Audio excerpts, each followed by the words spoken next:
Graças, pais queridos, hoje nós vamos iniciar mais uma aula da nossa disciplina História da Igreja, e o tema da nossa aula de hoje é a Reforma Protestante. Então é um tema bem interessante, nós vamos entender como aconteceu essa reforma, quais os impactos que essa reforma trouxe para a vida administrativa e espiritual da igreja, quais os principais reformadores e como essa reforma trouxe influência para as nossas vidas até o dia de hoje. Então, chega mais aí que nós vamos iniciar mais uma aula bem interessante da nossa disciplina História da Igreja. Lembra que a decadência da igreja, ela estava nítida, e os motivos para essa decadência eram vários. Havia corrupção na igreja, havia luta pelo poder, o pessoal estava mais preocupado com o poder, com o dinheiro, que era ganho através da vida administrativa da igreja, do que com a vida espiritual do povo. O pessoal estava preocupado com riquezas. Nós vimos um momento obscuro na história da igreja, que foi as cruzadas, onde o pessoal saía para matar em nome de Cristo, para matar as pessoas que não professavam a mesma fé em Cristo Jesus. Nós vimos as inquisições, as pessoas participavam de um processo interrogatório, e se elas não negassem a sua heresia, ou se elas não confessassem a fé católica, elas acabavam sendo martirizadas, elas acabavam sendo assassinadas, elas acabavam passando ali por um processo de tortura. E vimos também as indulgências, onde as pessoas, onde a igreja ela vendia o, a salvação, ela, através ali do Papa, o pessoal comprava um pedaço de terra no céu, ou o pessoal comprava a saída de um parente do purgatório. Então, tudo isso foi ocasionando a decadência espiritual da igreja na Idade Média, e vários movimentos com a tentativa de transformar a igreja, com a tentativa de reformar a igreja, aconteceram naquela época. Vários movimentos de reforma. Então a igreja ela tenta abafar esses movimentos de reforma, abafar essa situação, certo? E ali surgem padres, bispos, monges que começam a questionar essas práticas da igreja. E a igreja vai perdendo o seu privilégio ali na Idade Média, ok? Então, qual era, na verdade, o principal questionamento dos reformadores? Então, o questionamento dos reformadores, ele estava relacionado com como obter a salvação, certo? E sobre também a autoridade papal. Então, a salvação, ela pode ser conseguida como? Como alguém pode ser salvo? É através ali da indulgências, a compra do favor de Deus, através do dinheiro, ok? Através da afirmação papal de que se você depositar dinheiro na conta da igreja da Idade Média, você obtém sua salvação. É através de boas obras. Eu sou salvo porque eu vou participar das cruzadas e vou defender a fé cristã, e quem entrar no meio da fé cristã vai ser assassinado. É através da declaração papal. Se o Papa falar que eu sou salvo, pronto, eu sou salvo. Se o Papa simpatizar pela minha família e declarar que a minha família é salva, eu serei salvo, a minha família será salva. Então, os reformadores questionavam esse costume da Igreja Católica Romana daquela época, ok? Então, eles questionavam a autoridade papal, e realmente o Papa, ele ele tinha realmente uma afirmação infalível, ok? Surge em 1517 uma figura muito conhecida por nós, surge aí Martinho Lutero. Ele nasceu no ano de 483 na Alemanha. Ele nasceu de uma família humilde, uma família de camponeses. Lembra aí da pirâmide feudal lá daquela época. Os camponeses, eles não tinham muito privilégio naquela pirâmide, ok?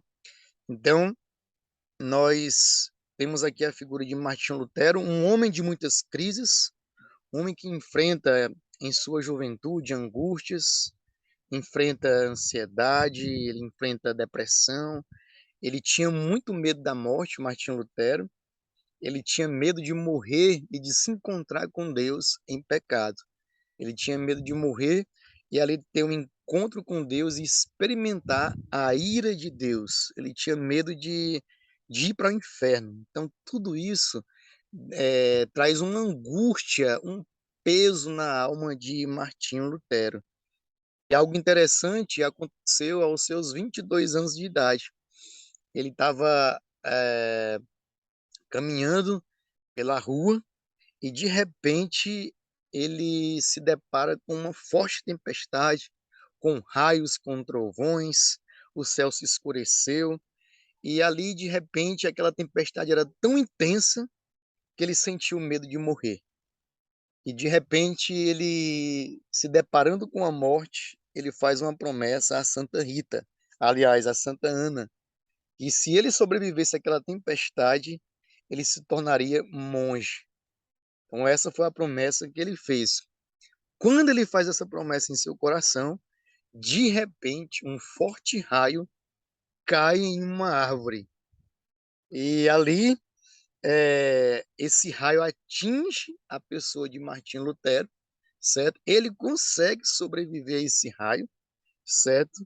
E isso acaba deixando ele muito aterrorizado, essa experiência, certo? Com essa tempestade.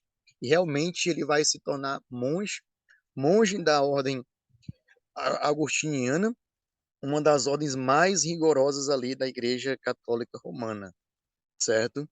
Algo interessante na personalidade de Martinho é que ele realmente ele conhecia a sua pecaminosidade.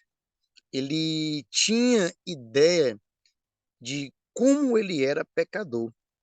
E ele entendia que nada do que ele fizesse, por mais que ele fosse um bom católico, por mais que ele praticasse boas obras, ele entendia que nada que ele fizesse o tornaria justo diante de Deus. E a sua ansiedade por salvação, o seu medo da ira de Deus, sua preocupação com a morte, acabou trazendo à mente de Lutero uma imagem errada de Deus.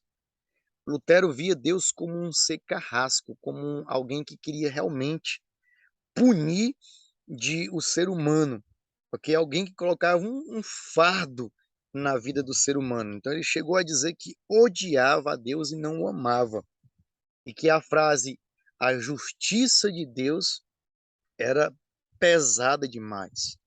O fato de Deus aplicar sua justiça sobre os homens era pesada demais para ele.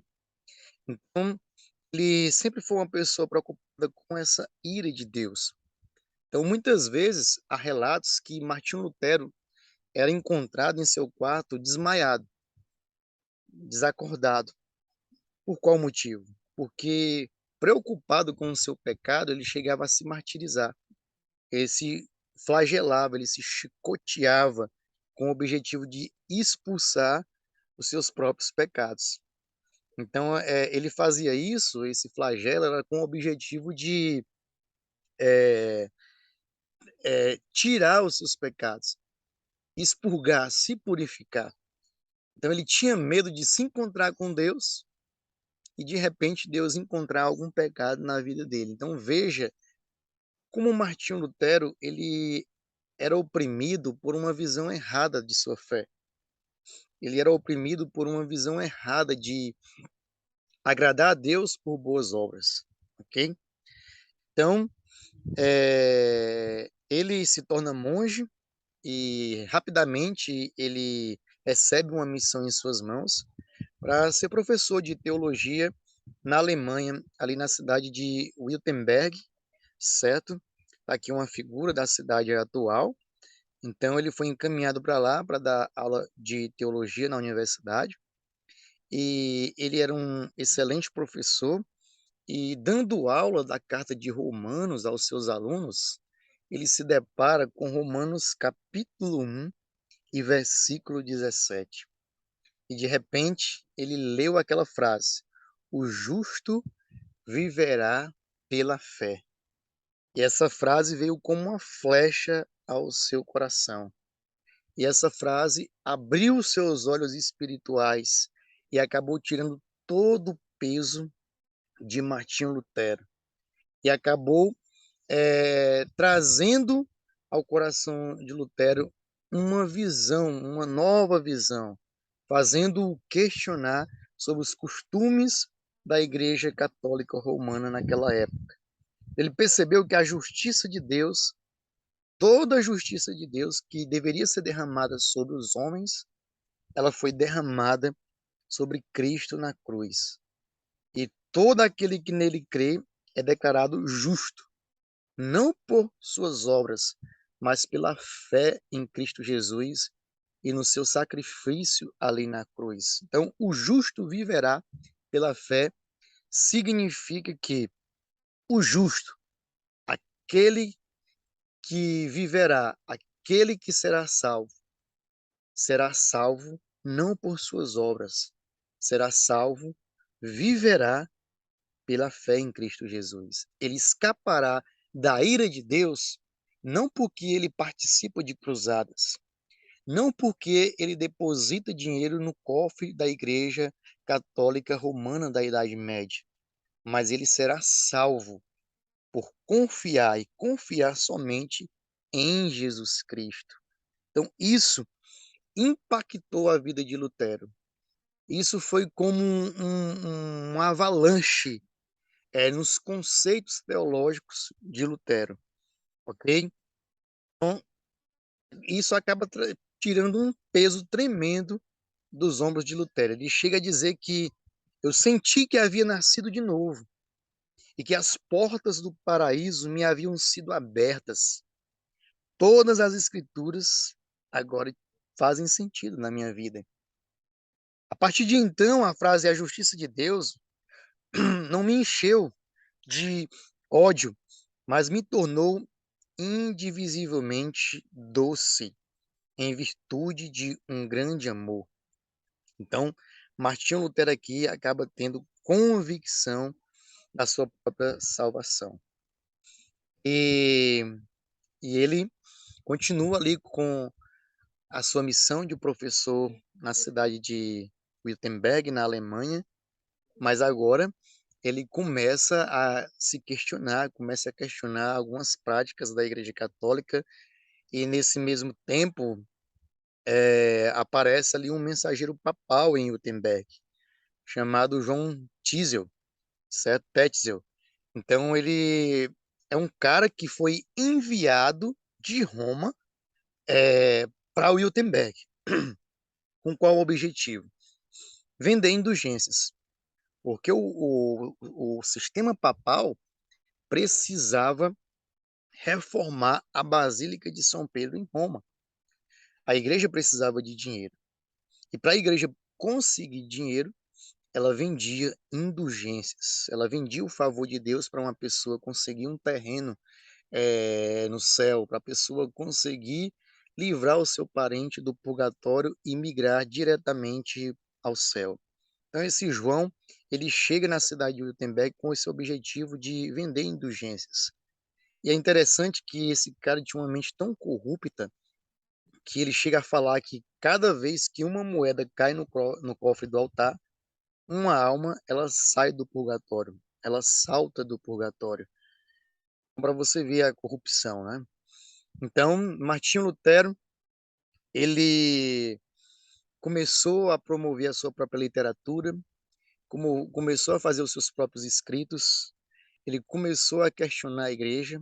No dia 31 de outubro de 1517, o dia que nós comemoramos o dia da Reforma Protestante, Lutero, ele vai ali na Catedral de Wittenberg e ele coloca ali, ele prega ali na porta da catedral as suas 95 teses, ok? E qual era o objetivo de Lutero?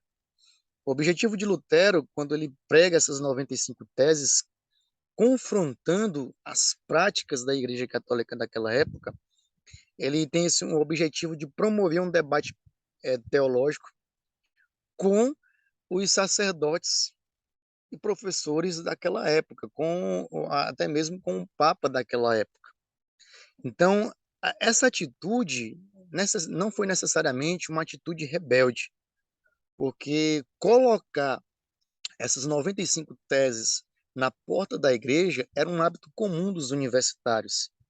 Eles costumavam colocar ali as suas teses para gerar um debate, uma discussão saudável sobre o que eles entendiam, no que eles acreditavam. Então, só que isso não foi visto com bons olhos pelo sistema papal. Isso foi encarado como uma afronta ao papado, como uma afronta à estrutura eclesiástica da Igreja Católica. Então, nós temos aqui a porta da Catedral de Wittenberg, nos dias de hoje, tem uma estátua ali de Martinho Lutero, para você ter uma noção de como é hoje a catedral. E qual foi a reação do Papa? Cara, um javali selvagem entrou no jardim da igreja. Ele está acabando com as plantas desse jardim. Então a reação do Papa foi enxergar a atitude de Lutero como uma verdadeira bagunça, como se um javali chegasse em um jardim e destruísse todas as flores daquele jardim.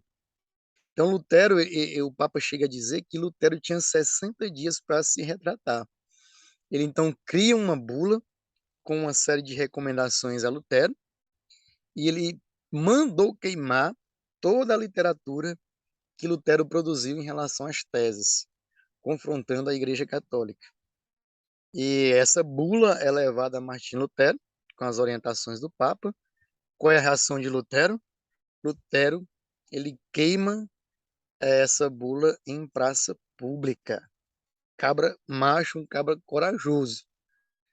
E a reação do papado, então, foi excomungar Lutero da Igreja Católica. Então, Lutero acabou rompendo com a Igreja Católica. No ano de 1521, houve a Dieta de Worms. Então, essa Dieta de Worms foi uma tentativa de fazer com que Lutero se retratasse diante não só do papado, mas do Império Romano, diante do imperador, diante das autoridades imperiais que eram católicas também, que eram influenciadas pela Igreja Católica. A resposta de Lutero foi: eu não posso e nem quero me retratar de coisa alguma. E contra a minha consciência não é justo nem seguro. Que Deus me ajude. Amém. Então, a oração de Lutero é que Deus me ajude, porque realmente ele estava correndo sérios perigos. Porque ele não só estava indo de confronto à Igreja Católica, ele também estava confrontando o império que era católico, o imperador que era católico. Então, o imperador, ele então vê Martinho Lutero como um herege e decide, então, pela morte de Lutero. Então, um homem chamado Frederico III, ele acaba sequestrando Lutero para o esconder no castelo de Wartburg, certo? Ali na Alemanha. Então, Lutero é exilado para esse castelo, certo? Ele some de repente, muitos acharam que Lutero havia morrido, só que nesse castelo foi um período em que Lutero viveu seus dias de vida mais produtivos e começou a criar uma certa literatura, compondo ali uma literatura oposta à literatura medieval da Igreja Católica daquela época. Então, né, nessa época, ele chega a traduzir a Bíblia para o alemão, facilitando assim o acesso à leitura bíblica de mais pessoas, algo que era incomum na Igreja Católica Romana, ok? Na vida das pessoas daquela época. Não era todo mundo que tinha acesso à leitura bíblica, era proibido. Isso era algo mais para os sacerdotes da igreja, que muitas vezes cultuavam a Deus em suas missas com uma língua não conhecida pelas pessoas, a língua ali era em latim, muitas pessoas não entendiam, ia por um mero ritual, muitas pessoas não liam a Bíblia, tudo que elas sabiam de Bíblia era ensinado pelos sacerdotes e da forma dos sacerdotes, certo? Os fatores que ajudaram a reforma, algum deles, por exemplo, foi o desenvolvimento da imprensa. Então, os textos eram publicados com muita rapidez. Então, a imprensa ajudou o desenvolvimento da reforma, porque toda a literatura produzida era publicada, era copiada, recopiada, e isso era muito rápido. Então, as pessoas tinham acesso a essa literatura, algo que era difícil acontecer na Idade Média. Então, o sistema político tinha suas relações com o papado enfraquecidas. O papado, devido à sua corrupção, em alguns países não tinha um certo respeito, um certo privilégio. Ele começa a ser questionado por alguns reis, ok? Então a igreja era mais vista, não era bem vista pelos olhos de uma parte do povo, ok? Então a igreja foi se enfraquecendo. Então alguns monges eles começam a se casar, certo? Os cultos começam a ser realizados na língua alemã, a língua do povo. Lembra que o culto era realizado apenas na língua ali na língua latina, certo? Então a Bíblia foi traduzida para o alemão, a língua do povo. A educação, que era algo para uma para classe alta, certo? Para classe dos monarcas, para a classe clerical, agora essa educação ela alcança os camponeses. A educação começa a alcançar, por exemplo, os escravos. A educação começa a alcançar novas pessoas, as pessoas começam a aprender a ler.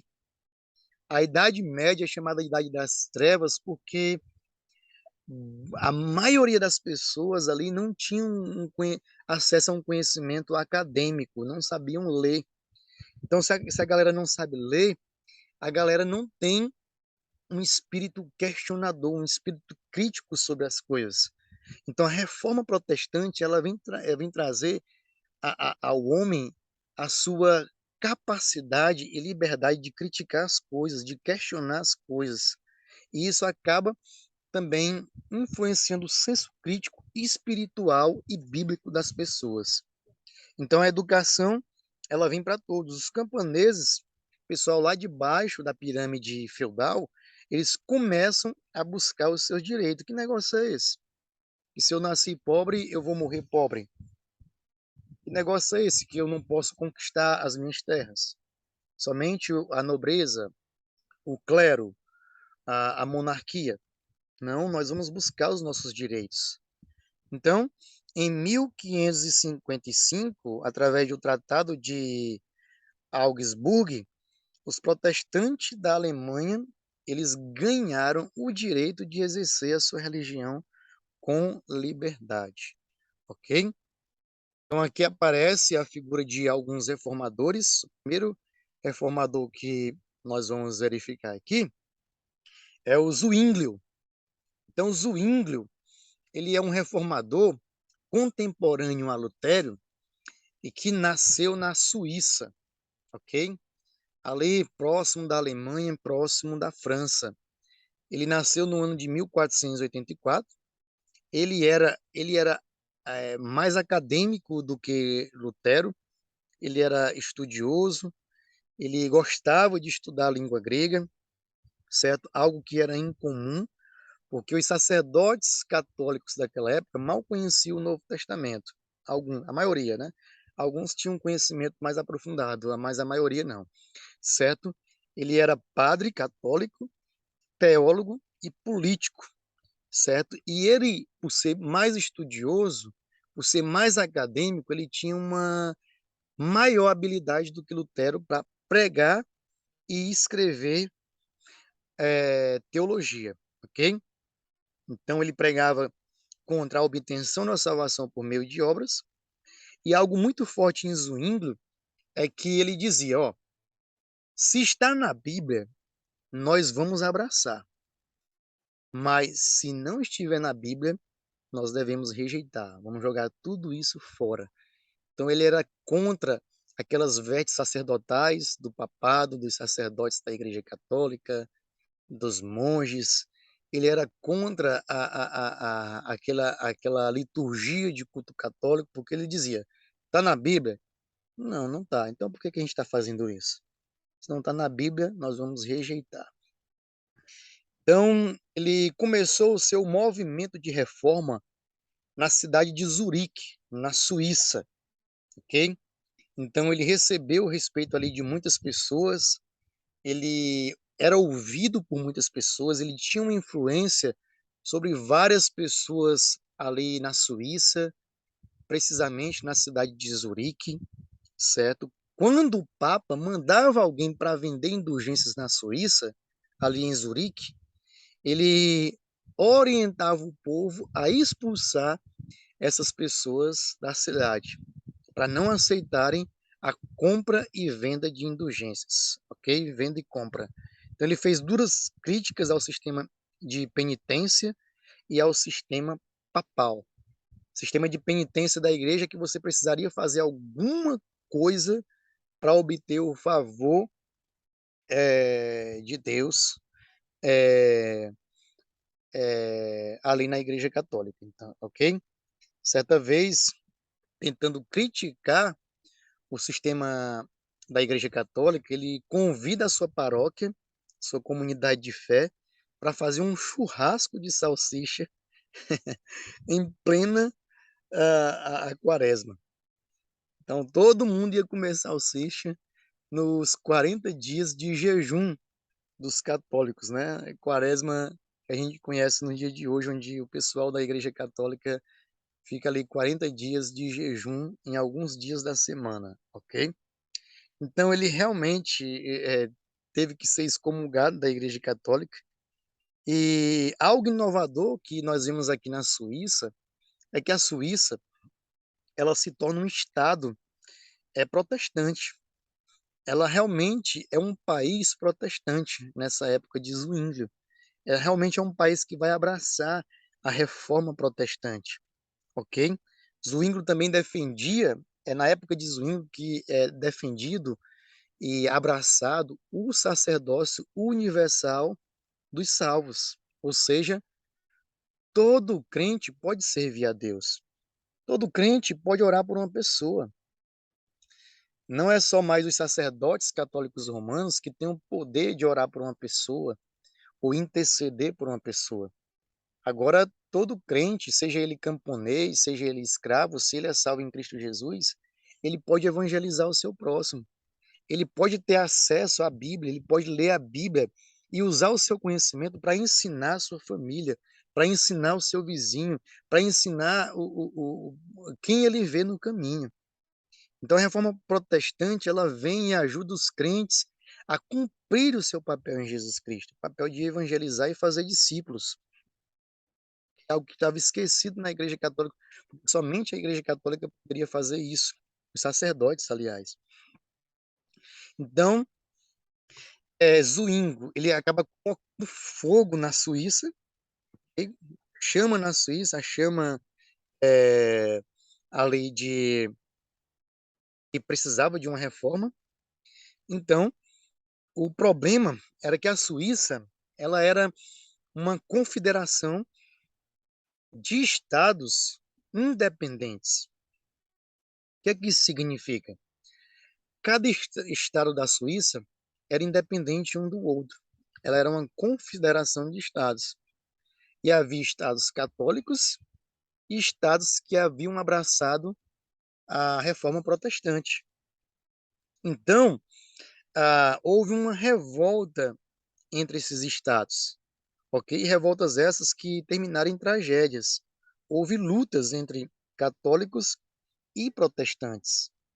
E em uma dessas certas lutas, os católicos invadem a cidade de Zurique e acabam assassinando Zwinglio em um certo combate.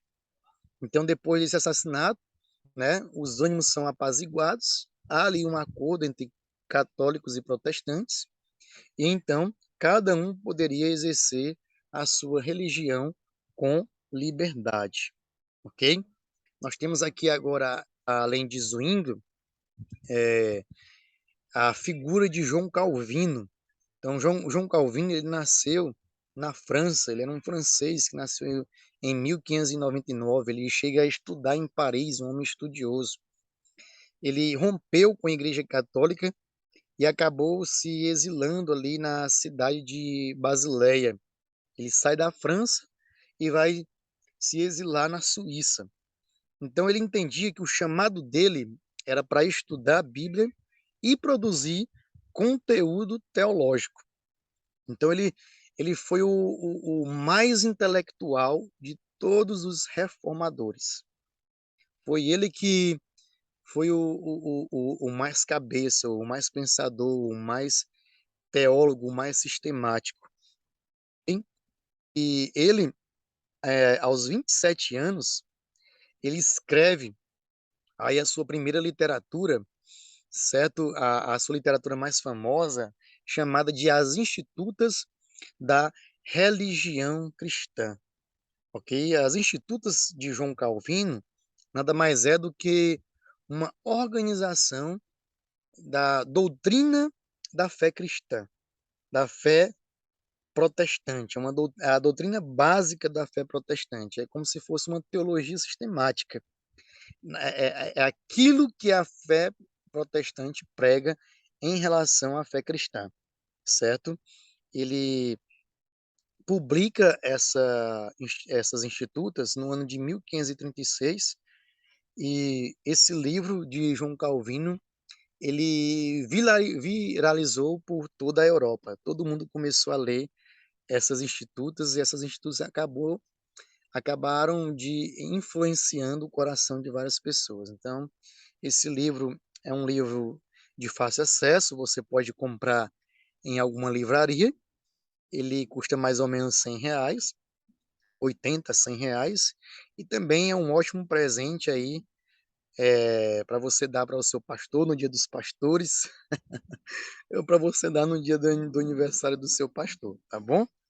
Ah, então, é,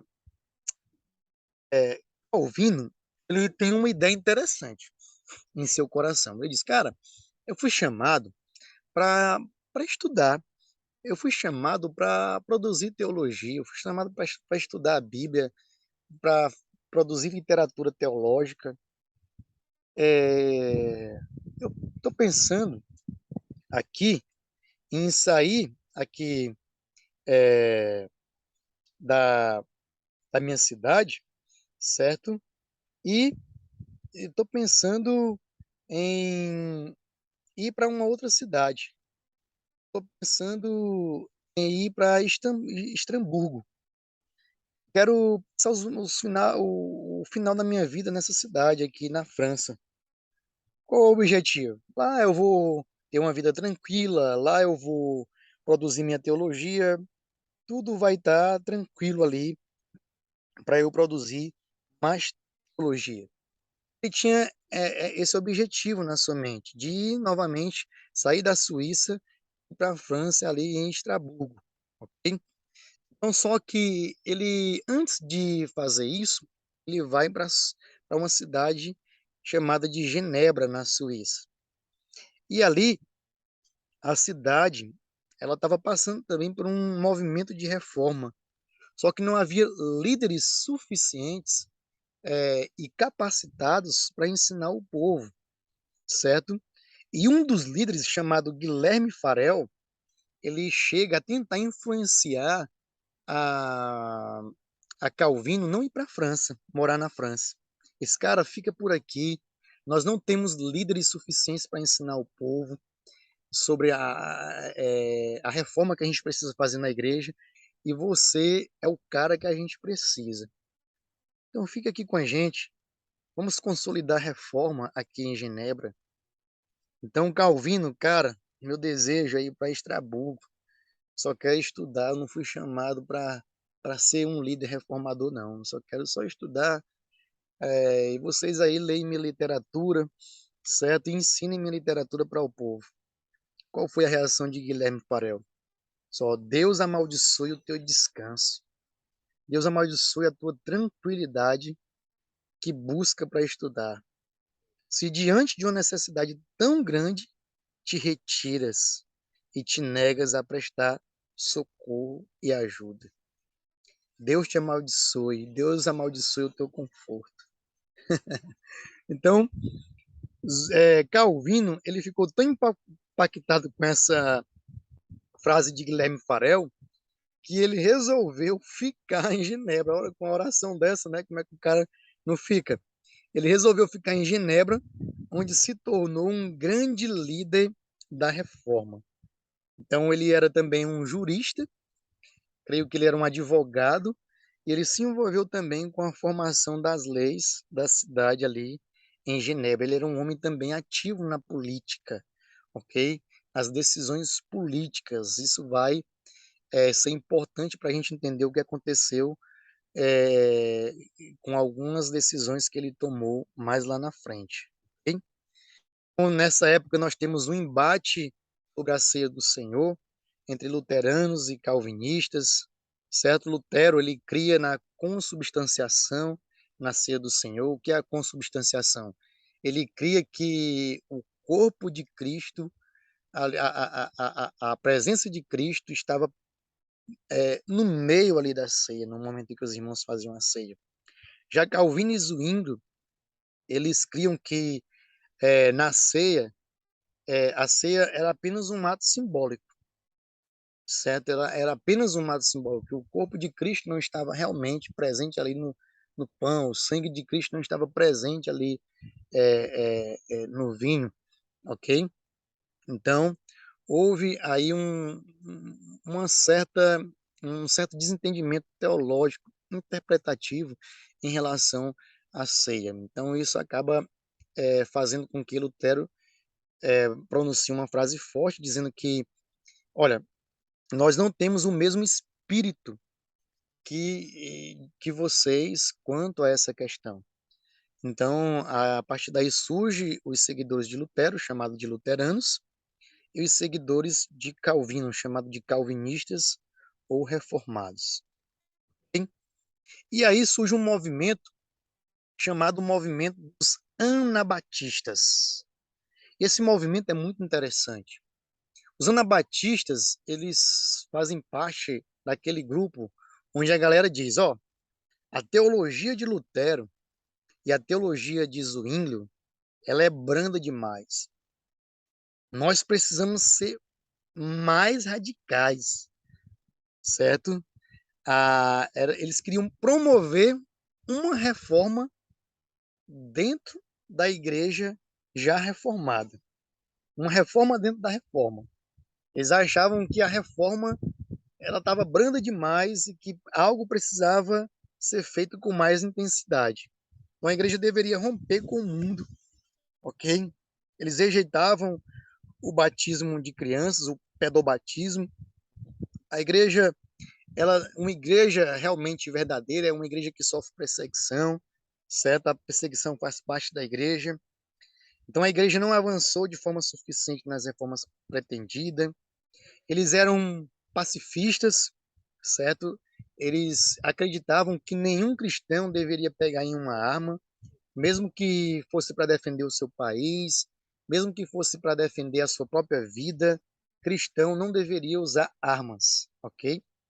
Então, eles eram devotos da oração, eles eram devotos da pureza, eles eram devotos do serviço para com o próximo, certo? Eles eram simples, defendiam a simplicidade, e eles eram um grupo de igualitários, ou seja, todos são iguais perante Deus e devem ser tratados de forma igual.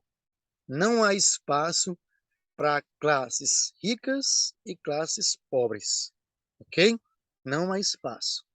Todos devem ser iguais, não há ricos e não há pobres. Então rejeitavam a prática do pedobatismo, que era o batismo de criança. Diziam que essa prática estavam erradas. Então, anabatistas, o que significa? Significa rebatizadores. São aqueles irmãos que é, começaram uma prática do rebatismo. Eles estavam se batizando novamente, porque eles acreditavam que o batismo na Igreja Católica era um batismo falso. Muitos desses irmãos foram batizados pelos seus pais enquanto ainda crianças. Muitos foram batizados sem ter uma convicção de fé cristã. Então eles entendiam que eles precisavam se batizar novamente, que aquele batismo da Igreja Católica não valeu. E então eles precisavam se batizar. Por isso que o nome deles é anabatistas, rebatizadores, ok? Certo? Na verdade, anabatista, o termo é utilizado de forma irônica para definir esse grupo, porque, na verdade, eles não entendiam que isso era um rebatismo. Eles entendiam que esse era o batismo verdadeiro, certo? Agora, por decisão própria, eles estavam se batizando, ok? Agora com uma convicção de fé. Então, essa prática ela começa exatamente no dia 21 de janeiro de 1525, quando George Blaurock ele pediu para ser batizado em uma das fontes da cidade de Zurique, ali na Suíça. Isso viralizou a cidade e todo mundo começou a se rebatizar, ok? Isso não foi uma prática bem vista, certo? Enfrentou resistência, tanto de católicos como de protestantes. Isso provocou escândalo, porque a maioria dos protestantes, eles acreditavam que sim, o batismo ali na Igreja Católica era o batismo verdadeiro, que não precisava se batizar novamente, não havia problema aquele batismo, certo? E que ninguém precisaria se batizar. Assim, agora imagine aí, historicamente, quem era que se batizava? Eram os novos convertidos, certo?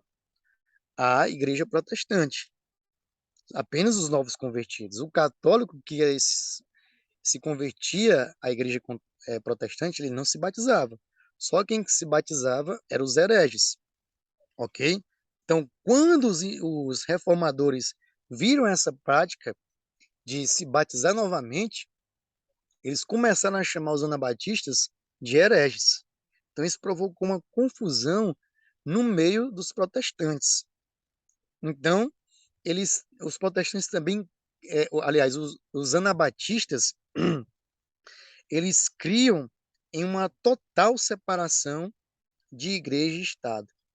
Ó, cara, a gente não precisa se relacionar com o Estado. Isso vai trazer problemas para dentro da igreja. Vamos romper com o Estado. Só que alguns reformadores, alguns líderes reformadores, eles entendiam que sim, que a igreja não precisaria romper de vez com o Estado, que deveria ter uma certa amizade, uma certa conversa entre igreja e Estado. Então, o que é que o governo de Zurique, na Suíça, faz? Ele decreta pena de morte aos rebatizadores. E aí começa uma perseguição extrema e triste aos anabatistas por parte dos católicos e por parte dos protestantes. Então, os anabatistas agora, os inimigos dele não são apenas os católicos, mas sim os protestantes. Muitos começam a serem esquartejados vivos. Geralmente, quando uma pessoa é esquartejada, a pessoa ela é assassinada e aí o corpo dela é cortado em vários pedaços. Nesse caso aqui, os anabatistas eram esquartejados vivos. Parte por parte do seu corpo era retirada e eles acabavam morrendo nessa retirada das partes do seu corpo. Eles eram queimados vivos, como você vê aqui nessa figura, certo? Muitos foram afogados com o aval de Zwinglio. Lembra de Zwinglio, certo? Um reformador protestante, um homem estudioso da palavra de Deus, um homem que pregava piedade, um homem que queria romper com a Igreja Católica por causa dos escândalos da Igreja Católica, um líder reformador. Zwinglio, ele deu o aval para que vários anabatistas morressem afogados. Era como se os protestantes e os católicos dissessem assim para os anabatistas: ora, vocês não gostam de água? Então sejam batizados pela terceira vez. Recebam o terceiro batismo de vocês. Isso é algo muito assustador na história da igreja. Cristãos matando cristãos por uma divergência teológica. Então você vê aqui um momento obscuro na vida da igreja, onde um cristão não tem piedade do outro. Okay? Um cristão queria ver o outro morto e da pior forma possível.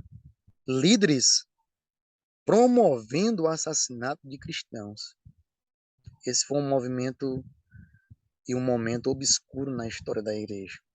Então, alguns historiadores chegam a afirmar que o número de anabatistas mortos naquela época foi maior que todos os cristãos que morreram durante os 3 primeiros séculos de perseguição da igreja. Quem é que matava os cristãos nos 3 primeiros séculos da igreja? Os pagãos matavam os cristãos. Quem é que está matando cristão agora? A própria igreja, os próprios cristãos. Então, aqui a história está mostrando que quando os cristãos se levantaram para fazer um estrago na vida um dos outros, esse estrago foi maior do que o estrago produzido pelos pagãos, pelo Império Romano.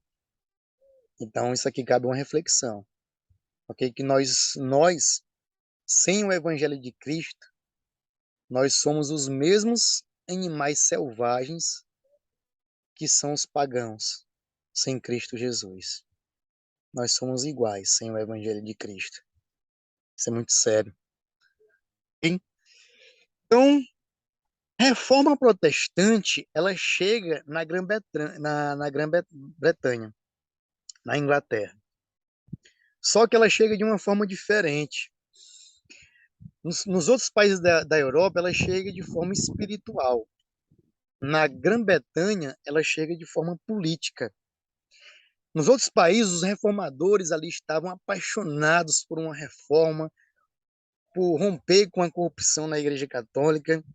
Na Inglaterra, esse desejo por, por romper com a Igreja Católica, ele nasce não por questões espirituais, ele nasce por questões políticas, na pessoa do rei Henrique VIII. Porque a Inglaterra já tinha um desejo de participar de uma reforma, mas ali não tinha nenhuma figura de um reformador, não tinha um Zwinglio ali, não tinha um Calvino, não tinha um Lutero, certo? Não tinha uma figura reformada, certo? Então, o Henrique VIII surge ali, e esse cara, ele não podia ter filhos. A sua esposa, Catarina de Aragão, ela era filha do imperador Carlos V, e ela não podia ter filhos. E aí, qual é a ideia de Henrique VIII? Cara, eu preciso ter um herdeiro. Eu preciso me separar dessa mulher e casar novamente. Porque se eu não casar, eu não vou ter um herdeiro. Então ele pede para o Papa aprovar o divórcio dele, aprovar a quebra da aliança que ele tinha com a sua esposa. Só que a resposta do Papa é que ele não anularia o casamento. O que é que Henrique VIII faz? Ele rompe com a Igreja Católica. Ah, eu sou católico, mas se o Papa não fazia a minha vontade, eu vou deixar de ser católico. Ele então abraça a reforma protestante como uma espécie de atitude confrontadora ao sistema papal. Então, esse movimento de abraço à reforma na Inglaterra ele começa como algo mais político do que espiritual. Então, ele vai, abraça a reforma protestante, só que tem um problema. Ele se declara o cabeça da igreja, o chefe da igreja. Então, ele acaba anulando seu casamento e casa com outra pessoa para ter filhos. Então, o movimento de reforma, na verdade, ele só vai começar a surgir na Inglaterra na pessoa do rei Eduardo VI, que substituiu Henrique VIII. Ele só vai se consolidar com a rainha Elizabeth I. Então, ela ajuda realmente a solidificar de vez a reforma protestante na Inglaterra. Então, a galera começa a abraçar a reforma protestante na Inglaterra, teologia começa a ser produzida, a reforma protestante começa a se espalhar pela Inglaterra, aí aparece uma mulher sanguinária que queria matar os reformadores, chamada de Maria I. Essa mulher começa a perseguir os protestantes e expulsa os protestantes da Inglaterra. Eles vão justamente para a Suíça beber da fonte de Calvino ali em Genebra. Quando eles vão beber da fonte de Calvino em Genebra, eles retornam para a Inglaterra já com a fé mais robusta, com a visão teológica mais robusta e começa a produzir teologia na Inglaterra, influenciando agora a Inglaterra de uma forma mais eficiente, ok? Certo? E então, a Igreja Católica, ela começa a repensar suas atitudes. Cara, a gente precisa ter uma atitude, porque essa ideia de reforma está se espalhando pela Europa, nós precisamos agir. Então, eles então têm a ideia de é, promover o Concílio de Trento, um concílio que iniciou-se no ano de 1545 e durou 18 anos por questões de conflitos políticos. Então, nesse concílio, a igreja tenta promover uma contra-reforma e também reformular algumas ideias que estavam ali dentro da igreja. Então, nesse concílio, os protestantes são declarados como hereges. Somente a Igreja Católica é a igreja verdadeira. Aquele que rompe com a Igreja Católica, aquele que é excomungado da Igreja Católica, aquele que não abraça a fé católica é herege. Então, suas doutrinas que são ensinadas devem ser rejeitadas. Então, eles repensam sua teologia. Cara, será se realmente eles têm razão em alguma das observâncias deles, em alguma das críticas deles para conosco? Então, eles fizeram algumas reformas administrativas e espirituais dentro da igreja, e a igreja começou a repensar a sua teologia, se realmente eles estavam pregando a verdade, ok? Então, concluindo a nossa aula, a reforma protestante, ela, com esses reformadores, ela ficou muito bem solidificada e estabelecida em vários países da Europa, certo? E a gente precisa também entender que os reformadores, eles eram homens falhos, eles foram homens usados por Deus, mas que a gente pode perceber algumas falhas desses reformadores. Por exemplo, Lutero. Lutero, ele era um antissemitista. Um antissemitista é aquele que, em sua literatura, em suas ações, ele prega um certo preconceito, hostilidade e discriminação contra os judeus. Lutero era um desses. Lutero ele era um preconceituoso e um homem hostil para com os judeus. Ele chega a escrever sobre isso em uma das suas literaturas. E essa literatura ela chega a influenciar Adolf Hitler. E Adolf Hitler ele encontra um embasamento teológico, certo? Ele chega a justificar suas atitudes para com os judeus através dos textos de Lutero.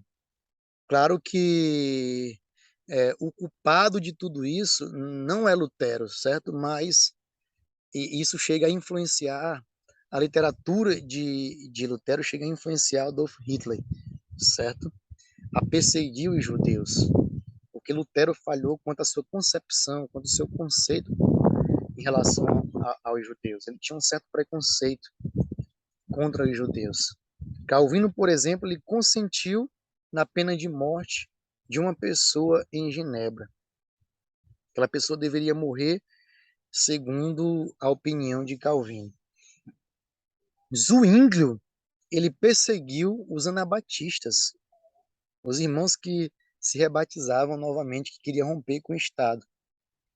E ele deu o aval para que vários anabatistas morressem afogados. Então, o que é que isso nos ensina?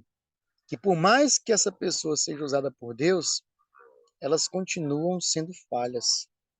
E que nós não podemos idolatrar Lutero, nós não devemos idolatrar Calvino, nós não devemos idolatrar Zwingli.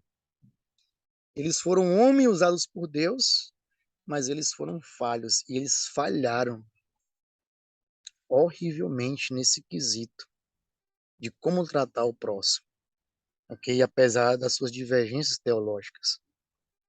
Então, apesar das falhas da Igreja Católica e dos reformadores, tanto a Igreja Católica, em um momento da história, ela foi usada por Deus.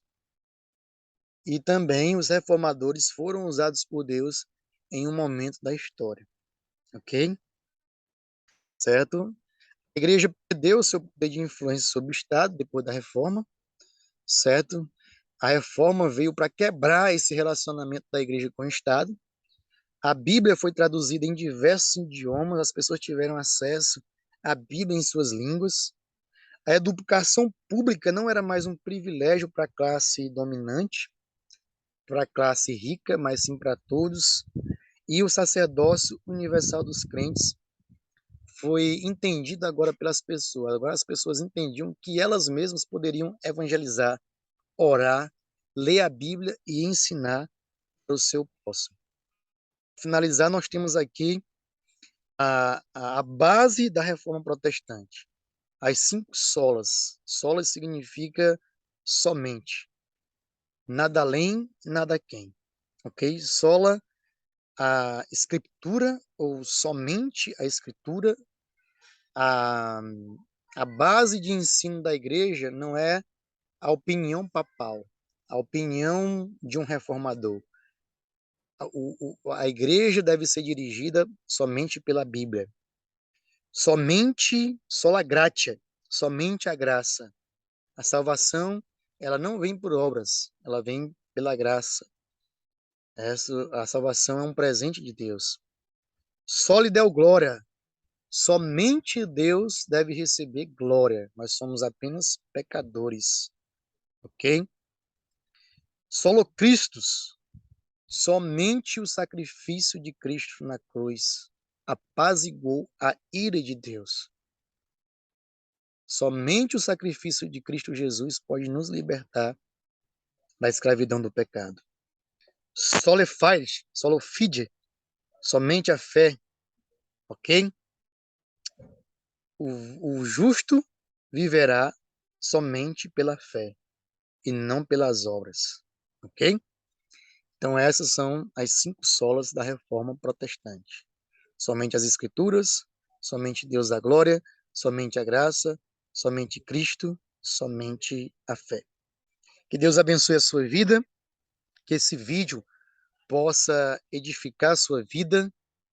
E se você acha que uma pessoa precisa assistir esse vídeo e ser edificada, que você possa compartilhar esse vídeo para abençoar mais pessoas. Estamos juntos? Que Deus te abençoe.